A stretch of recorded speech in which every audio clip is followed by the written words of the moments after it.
Сивилай, сен менің әйелімсің, тез машинаға отыр, дейді Джихан.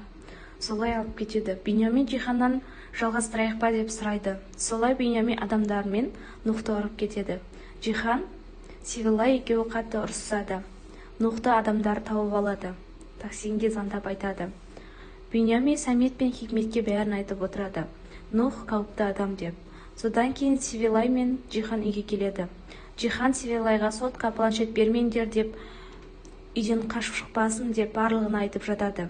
Мелек баласын алдырып тастауға бара жатқанда, үй қызметшісі тоқтатып, ертең өкінесің, ойлан деп айтады. Осы кезде Таксин Нухтан сұрайды, бұл шансаландардың ісме деп.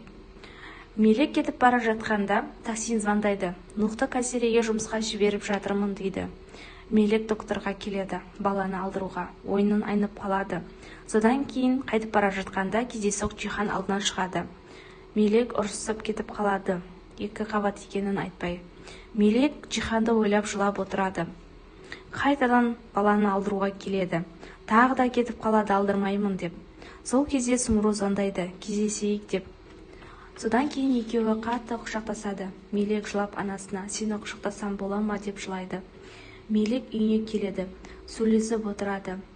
Алдырмағанын үй күтушісіне айтып отырады. Никаят Сумруды күтіп отырады. Дара алдырамын деп. Никаят Сумруға қатты ұрсады. Сивилайға Эсманың інісі соткысы бергісі келеді. Бірақ осы кезде Хикмет келіп қалады. Қатты ұрсады. Эсманы інісімен бірге қуып шыққысы келеді, бірақ Исат қарсылық білдіреді. Джихан мен Самет қоймаға келеді. Арттарынан Таксин адамдармен сол жаққа келеді. Мен Мелек пен Нухтың артында тұрған менмін. Солай барлығын айтады. Мен суреттегі үй қызметшісінің баласы менмін. Сенің әкең менің анамды қуып шыққан. Мен сендердің кегімді аламын деп айтады. Сол кезде барлығы бір-біріне қару тақап, содан кейін кетіп қалады. Джихан мен әкесі ақылдасып келе жатады офистеріне. Алдарынан Таксин шығады. Серіктес, қалайсыңдар дейді. Хикмет Таксиннің үйіне келеді және Мелекті көреді. Ол оған ұрсысып кетеді. Беньямин Сумруды жұмысынан көріп қалады. Сумруды келемеждеп кетеді. Сен үшін қайғырып тұрмын деп. Содан кейін Саметке звондайды. Сумру жұмыс істеп жатқан жерін айтады. Самет келеді. Сені бұл жерден де қуып шығамын дейді. Содан кейін Сумру оған, мен сенен енді қорықпаймын, менің өзім өмірім бар дейді. Сен мені тоқтата алмайсың, мен сенен қорықпаймын дейді. Самет ашуланып бастығын шақырады.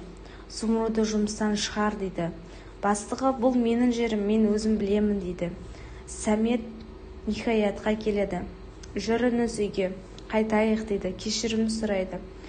Ол Сумру ше дегенде, ол асықпай келеді, мен оны әлі жазалаймын дейді. Никаят келісіп үйлеріне барады. Алдарынан Хикмет ашуланып шығады. Бұл не ғып жүр дейді. Ағасымен қатты ұрсады. Содан кейін Никаят кеткеннен кейін Самет Хикметке, мен Сумруды масқара қыламын дейді. Аниса Сумруға анасының кеткенін айтады. Никаят Сумруға звондайды. Никаят қызына, ол менен кешірім сұрады, мен сосын келдім деп айтады. Сивилай Эсмадан Мелекке звондашы, Нух аман есен екенін білші дейді. Эсма Мелекке звондайды. Нух пен Сивилай қашқандарында Джихан келіп ұрып кетті деп айтады. Осы кезде Самет, Хикмет, Асад Харика сөйлесіп отырады. ДНК сараптамасы келеді. Харика қызы болмай шығады. Таксин Мелекті Нухқа келеді. Мелек Джиханға қатты жынданады. Джихан Сивилай Таксин адамдары Нух пен Мелек дейді. Мелек Джиханға келеді. Қару шығарып атқысы келеді. Мелек Джиханды атады.